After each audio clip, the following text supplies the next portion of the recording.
Salut, c'est Jean-Bertrand Noé Jambo, comme d'habitude sur Nué TV Rwanda.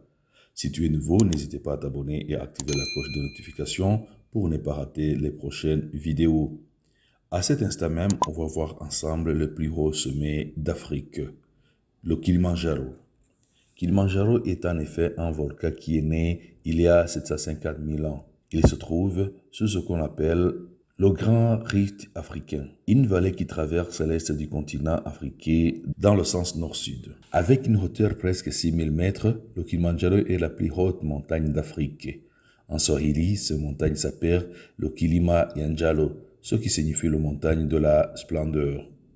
Ce sommet sert de frontière naturelle entre le Kenya et la Tanzanie, mais son sommet se trouve sur le territoire tanzanien. Cette montagne comporte 3 sommets bien distincts les unes des autres. On trouve le Shira, 3962 mètres à l'ouest, le Mawezi, 5149 mètres à l'est, et au centre on trouve le Kibo.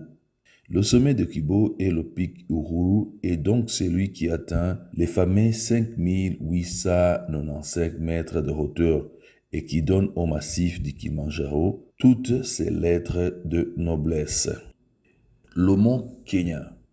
Le deuxième plus haut sommet d'Afrique se trouve au Kenya et le point le plus haut de cette montagne se trouve précisément à la pointe Batiana. Autour de ce point culminant, on trouvera la pointe de Nelion à 5188 mètres et la pointe de Lenana à 4985 mètres. Ce mont est lui aussi un volcan. On le considère donc comme éteint. Ce sommet se trouve dans un parc naturel de près de 750 km² qui est classé au patrimoine mondial de l'UNESCO. Le Mawenzi. Ce sommet se trouve dans le massif du Kilimandjaro. Pour atteindre son sommet, on utilise la voie dite Marangurut. Le Mawenzi est donc le sommet de l'Est.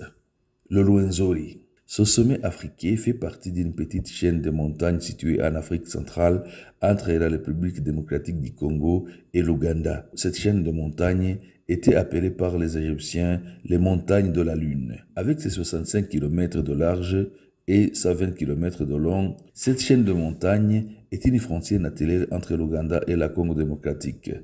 À noter que le point le plus haut de montagne du Rwenzori se situe sur le pic Margarita, également appelé Mont Stanley. Le Rwenzori est l'une des rares montagnes d'Afrique à être enneigée toute l'année. La taille des glaciers est estimée à 1,5 km² et au pied de la montagne, on trouve une forêt tropicale avec des éléphants, des bambous aussi que de nombreuses espèces de singes et d'oiseaux.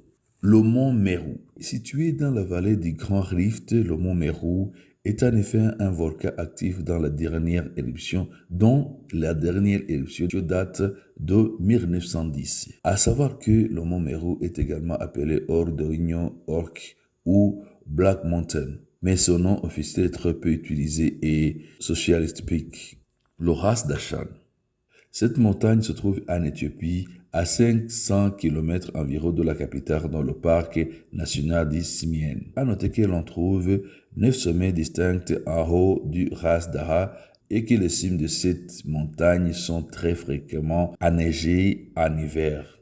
Le volcan Karisimbi. Situé dans les montagnes du Virunga, le mont Karisimbi est un ancien volcan aujourd'hui endormi. Il est connu pour être le territoire de l'un des derniers espaces où évoluent des gorilles sauvages. Légulièrement, le sommet de cette montagne est couvert de grêle, d'où son nom Kinyarwanda qui signifie le coquillage blanc. Le mont Elgon. La 8e plus haute montagne d'Afrique n'est autre qu'un volcan éteint dont la cratère en son sommet fait près de 5 km de diamètre.